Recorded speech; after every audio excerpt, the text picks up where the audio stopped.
Assalamualaikum, ketemu lagi dengan Bu Ain. Kali ini kita akan membahas tentang sudut paruh pada trigonometri. Tujuan pembelajaran kita hari ini diharapkan nanti setelah kalian mengamati video ini, kalian mampu menyusun rumus sudut paruh baik sinus, kosinus maupun tangen. Dan kalian mempergunakannya untuk menyelesaikan masalah yang berkaitan dengan trigonometri. Pada materi sebelumnya, kita sudah membahas tentang bentuk cos 2 alfa pada sudut rangkap ya, di mana cos 2 alfa ini memiliki nilai sama dengan 2 cos kuadrat alfa min 1. Kalian perhatikan sudutnya baik-baik. Di sini ada 2 alfa, di sini ada alfa. Nah, kalau kita kaitkan berarti kalau di sini adalah berbicara tentang 30 derajat, di sini adalah tentang 15 derajat. Ini berkaitan dengan sudut separuhnya antara 30 dengan 15 derajat. Maka daripada rumus ini kita bisa menguraikan dalam bentuk sudut paruh nantinya. Di mana cos 2 alfa kita bisa ubah, kita balik menjadi seperti ini ya, sama dengan cos 2 alfanya. Untuk mencari cos alfa saja, maka min 1 kita bisa pindahkan menjadi plus 1, lalu 2-nya kita juga pindahkan menjadi per 2 seperti ini. Nah, untuk mendapatkan cos alfanya, maka kita akar ya, agar kuadratnya di sini hilang, sehingga menjadi bentuk seperti ini. Nah, berkaitan dengan sudut paruh tadi, karena di sini ada alfa, di sini 2 alfa, kita juga bisa menuliskan dalam bentuk cos setengah alfa itu sama dengan plus minus akar dari cos alfa plus 1 per 2. Perhatikan baik-baik sudut yang terbentuk. Di sini setengah alfa, di sini alfa. Di sini adalah alfa, di sini adalah 2 alfa. Maka jangan sampai bingung untuk mendapatkan rumusnya atau mempergunakan rumus ini. Ingat, kalau di sini berbicara tentang 30 derajat, maka pada alfa di sini berbicara tentang 60 derajat. Nah, plus minus di sini apakah artinya? Plus minus di sini artinya dia letak di kuadran berapa? Ingat pada cos, yaitu ketika dia positif, maka dia terletak pada kuadran, betul, 1 dan 4. Sedangkan pada negatif untuk cos terletak pada kuadran 2 dan 3. Coba kita amati kasus berikut ini, di mana ada 3pi per 2. Kalau 3pi per 2 berarti dia ini terletak pada derajat berapa? Jika kalian bingung, kalian bisa mengubahnya dalam bentuk derajat. 3pi per 2 artinya, betul, 270 derajat kurang dari alfa, sedangkan 2pi itu berapa?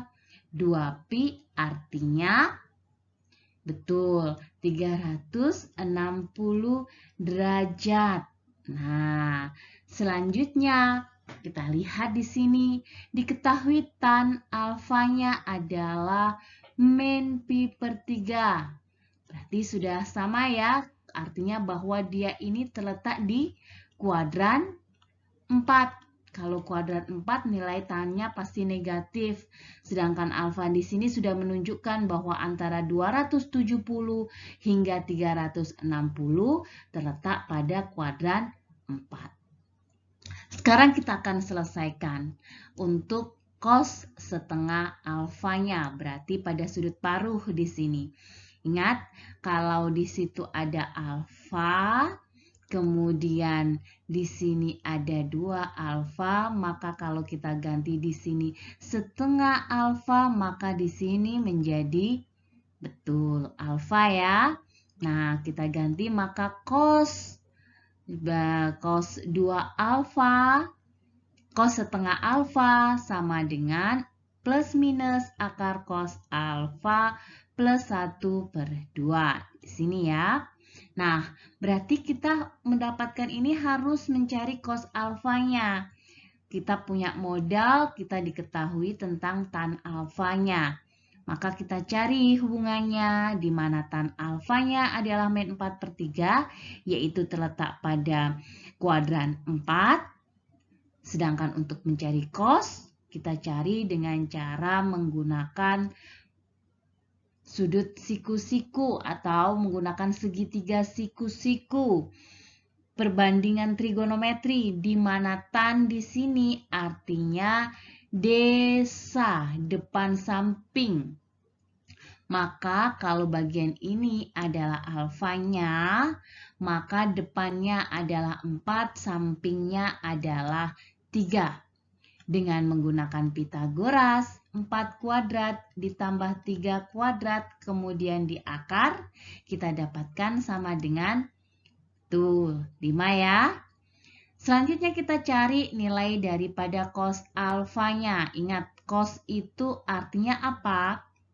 Betul, samping bagi miring. Karena samping bagi miring, sampingnya 3, miringnya adalah 5. Maka di sini cos alfanya 3/5. Ingat bahwa pada kuadran 4, cos di sini bernilai positif. Untuk mencari nilai setengah alfa, kita harus juga melihat dia itu terletak pada kuadran berapa. Sehingga untuk mendapatkan alfa per 2, maka kita bagi semuanya menjadi 2. Sehingga kita dapatkan seperti ini. Dimana kalau ini adalah 135 derajat, lebih kecil alfa per 2 lebih kecil 180. Artinya dia terletak pada kuadran 2. Selanjutnya kita cari nilainya, kita masukkan karena kita sudah mendapatkan cos alfanya berapa. Sehingga kita tinggal masukkan 3/5 di sini. Nah, apa yang harus kita lakukan kalau sudah seperti ini? Kita cari, kita lihat, kita uraikan pembilangnya dulu. Pembilangnya 3/5 plus 1. Artinya bahwa 3/5 ditambah 5/5 sama dengan 8/5. Kalau penyebutnya adalah 2, berarti artinya 2/1. Untuk menyelesaikannya berarti kita diperkan lagi dibalik ya. Maka bisa kita tuliskan menjadi bentuk seperti ini. Kita sederhanakan. Ini dibagi 2, 4 menjadi min akar 4/5. Ingat, bisa kita uraikan, kita bisa pisah bentuk akarnya menjadi seperti ini ya. Lalu kita apakan? Akar 4 itu 2, sedangkan akar 5 di sini kita rasionalkan. Dikalikan dengan akar 5. Masing-masing semuanya dikalikan dengan akar 5, pembilang maupun penyebutnya. Sehingga kita dapatkan nilainya menjadi min 2 akar 5 per 5. Akar 5 dikali akar 5 sama dengan 5 ya. Selanjutnya untuk sudut paruh pada sin. Kalau tadi pada cos, sekarang pada sin, ingat bahwa cos 2 alfa juga memiliki keterkaitan dengan 1 min 2 sin kuadrat alfa, di mana dia sudutnya ini sudut paruh. Maka kalau 2 alfa di sini berbicara tentang 30, maka alfa di sini berbicara tentang 15. Maka sudut paruhnya ya yang kita dapatkan, kita bisa tuliskan bahwa cos 2 alfa tadi sama dengan 1 min 2 sin kuadrat alfa. Selanjutnya kita cari sin alfanya, maka kita pindah ruaskan. Min 2 sin kuadrat alfa kita pindahkan ke sini, yang semula negatif jadi positif ya. Sedangkan cos 2 alfanya kita pindahkan ke sini menjadi 1 min cos 2 alfa. Langkahnya sama berikutnya, yaitu kita bagi dengan 2 sehingga kita mendapatkan nilainya menjadi seperti ini. Biar kuadratnya hilang maka kita akar. Plus minus di sini juga menyimbolkan sebagai letak dia kuadran berapa. Ingat bahwa pada sin alfa itu bernilai positif ketika dia terletak pada kuadran 1 dan 2, sedangkan negatif terletak pada kuadran 3 dan 4. Ingat bentuk alfa dan 2 alfa di sini. Kita bisa juga menuliskan dalam bentuk bahwa sin alfa itu sama dengan plus minus akar dari 1 min cos. Kalau di sini alfa di sini per 2 menjadi cos alfa per 2. Jadi sudutnya Bu Ain buat dalam bentuk separuhnya biar terlihat bahwa dia ini separuh. Pi per 2 di sini dan ini alfa per 2 di sini menjadi di sini adalah alfa. Contoh kasus, contohnya seperti ini. Sin 22 derajat 30. Apa ini ya? Betul, ini adalah menit. Maka ingat, untuk menyelesaikannya lebih mudah kita ganti semuanya dalam bentuk derajat. Ingat, 60 menit itu sama dengan 1 derajat. Maka kalau 30 menit sama dengan setengah derajat atau 0,5 derajat. Maka untuk penyelesaiannya kita ubah kasusnya menjadi bentuk 22,5 derajat. Selanjutnya, karena ini sudut paruh, bagaimana kita bisa mengetahui ya ini sudut paruh? Ingat logikanya seperti ini. 22,5 ini bukan sudut istimewa. Akan menjadi istimewa ketika dia dikalikan dengan 2. Maka inilah kita bisa menganalisis dia menggunakan rumus apa. 22,5 akan bisa menjadi sudut istimewa kita kalikan dengan 2, yaitu akan sama dengan 45 derajat. Nah, kalau tadi kita dapatkan rumusnya bahwa sin alfa sama dengan plus minus akar 1 di sini, maka kalau di sini adalah berbicara tentang 22,5, maka 2 alfanya di sini berbicara tentang 45 derajat. Maka kita bisa ubah menjadi, kita masukkan ke dalam rumusnya bahwa sin 22,5 itu sama dengan seperti ini. Cos 45 berapa? Betul, sama dengan setengah akar 2. Ingat, di sini sudah tidak plus minus, Bu Ain buat dalam bentuk plus saja. Kenapa ya? Betul, karena kita berbicara tentang 22,5 derajat, di mana 22,5 derajat terletak pada kuadran 1, sehingga nilainya pasti bernilai positif. Sekarang kita selesaikan dengan menyamakan penyebutnya. Di mana 1 min setengah akar 2 ini kita samakan penyebutnya. Kita bisa pisah seperti ini ya akarnya. Kita samakan penyebutnya. 2 menjadi 2 per 2. Kalau sudah sama penyebutnya kita bisa gabung 2 min akar 2-nya. Nah, ingat diperkan lagi apa yang harus dilakukan. Ini bisa dipisah seperti ini sama dengan kasus yang ini. Kemudian dibalik ya. Menjadi kalau akar 2 per 1 menjadi 1 per akar 2. Nah, di sini akar 2 kali akar 2 itu sama dengan 2. Sehingga bisa dituliskan bentuk seperti ini. Nah, ini adalah hasilnya untuk kasus yang diberikan. Selanjutnya kita masuk nilai pada tangen. Ingat tadi bahwa cos alfa sama dengan akar daripada cos 2 alfa plus 1 per 2. Di mana untuk sinnya seperti ini ya. Ingat bahwa kalau bentuk akar kita bisa pisah masing-masingnya menjadi bentuk yang seperti ini. Begitu pula untuk yang nilai sinnya, kita bisa pisah juga akarnya sehingga bentuknya seperti ini. Pada kasus persamaan identitas trigonometri, antara keterkaitan antara cos dan sin dengan tangen itu apa ya? Betul, bahwa tan alfa itu sama dengan sin alfa per cos alfa. Sehingga untuk mendapatkan nilai tan alfanya kita bisa ubah menjadi sin, yaitu bentuk yang ini, per cos. berarti kita taruh cos-nya di sini. Diperkan lagi berarti dibalik posisinya menjadi seperti ini. Karena sama-sama punya akar 2 pada pembilang dan penyebutnya, kita bisa menyederhanakan ya. Ini kita bisa coret seperti ini. Sehingga pada pembilang kita dapatkan bentuk seperti ini, dan pada penyebutnya adalah akar dari cos 2 alfa plus 1. Atau kita bisa menuliskannya biar tampilannya bagus saja, kita bisa balik ya. Satunya ada di depan seperti ini. Atau kita bisa tuliskan juga dalam bentuk seperti ini. Kita dapatkan satu buah rumus untuk tan alfanya.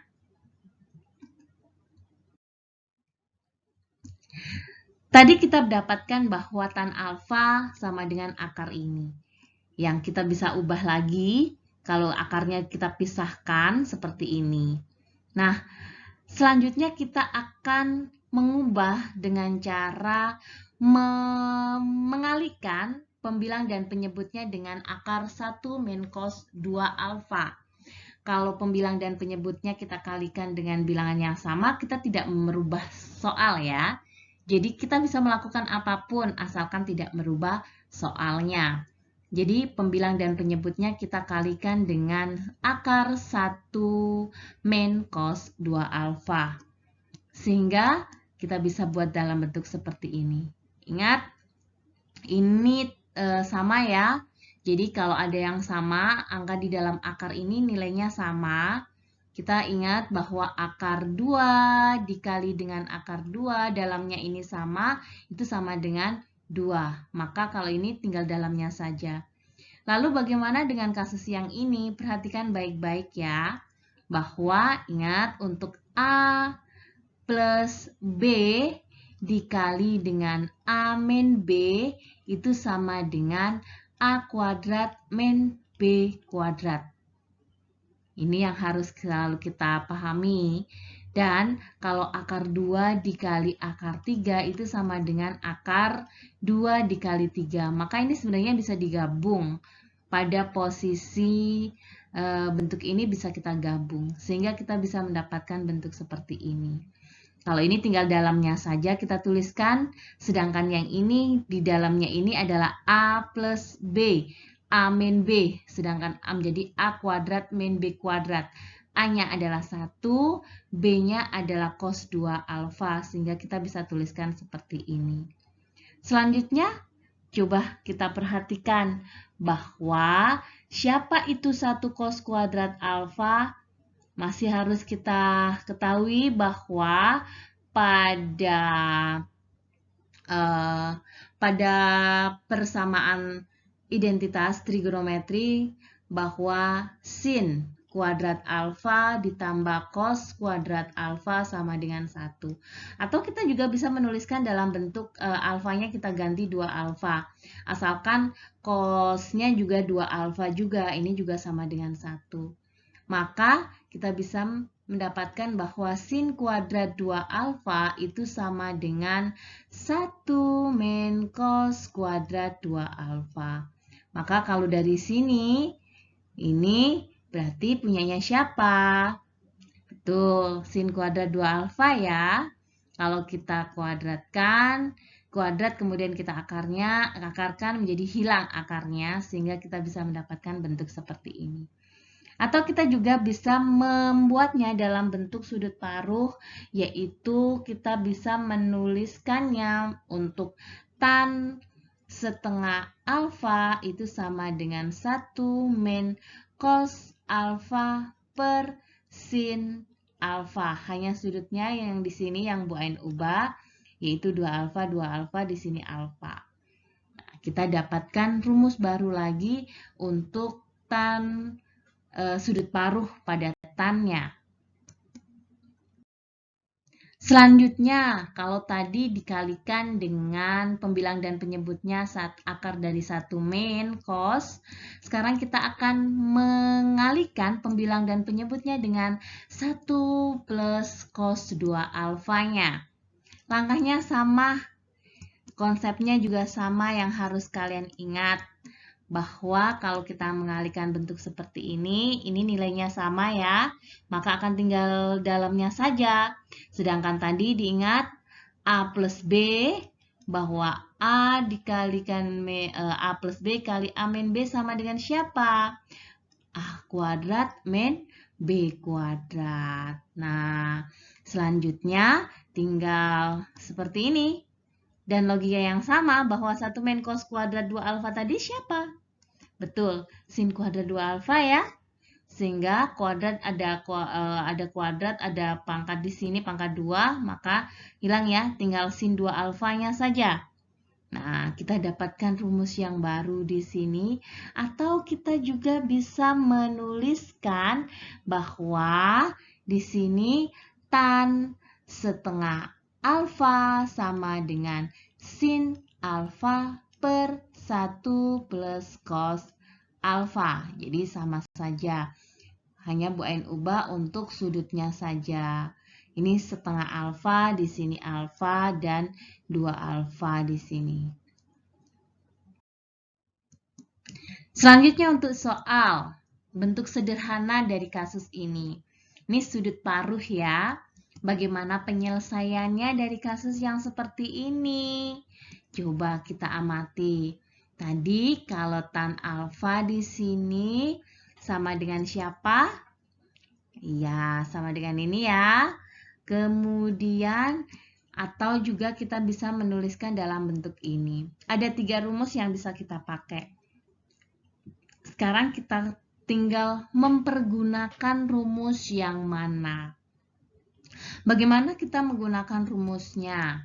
Nah, menggunakan rumus yang mana? Coba perhatikan, ingat dengan baik-baik bahwa ini kita bisa ubah dalam bentuk tan kuadrat alfa plus 1 sama dengan sekan kuadrat alfa. Ini adalah persamaan trigonometri,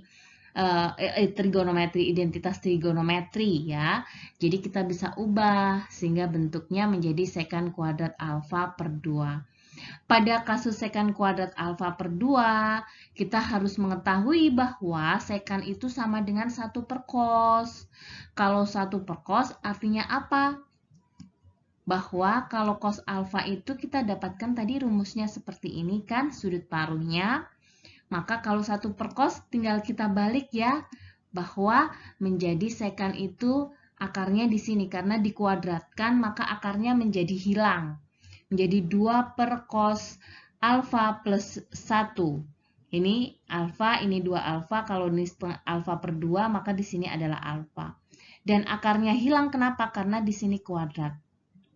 Nah, selanjutnya biar menjadi lebih sederhana, kita menggunakan rumus yang ini. Agar cos alfa plus 1-nya ini kita hilang. Maka kita menggunakan rumus yang atas ini. Karena di sini kuadrat, maka akarnya kan hilang. Menjadi 1 min cos 2 alfa, 1 plus cos 2 alfa.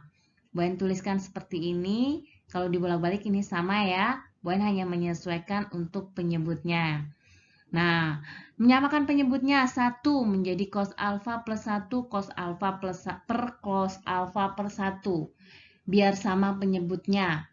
Maka akan menjadi, karena biar sama, sudah sama, tinggal kita mengurangkan atasnya. Ingat pakai kurung. Pakai kurung di sini, sehingga kalau kita buka kurungnya menjadi seperti ini. Pada bagian penyebutnya, per diperkan lagi berarti dikali dan dibalik posisinya. Maka di sini kita bisa membuatnya menjadi lebih sederhana. Karena ini sudah sama. Bisa kita coret seperti ini. Plus 1 min 1 ini habis, maka tinggal cos alfa ditambah cos alfa menjadi 2 cos alfa. Ini per 2 dikali 1 per 2. Menjadi per 2. Ini bisa kita sederhanakan, kita coret menjadi cos alfa saja. Ingat arah bagaimana cara kita menggunakan rumus yang mana. Biasanya kita bingung menggunakan rumus yang mana. Maka kita harus mengingat tentang tentang identitas trigonometri dan kemudian mengaitkan kita menggunakan rumus yang mana biar menjadi bentuk yang lebih sederhana. Perubahan itu menakutkan, akan tetapi perubahan akan menjadikan kita lebih baik lagi. Sampai jumpa.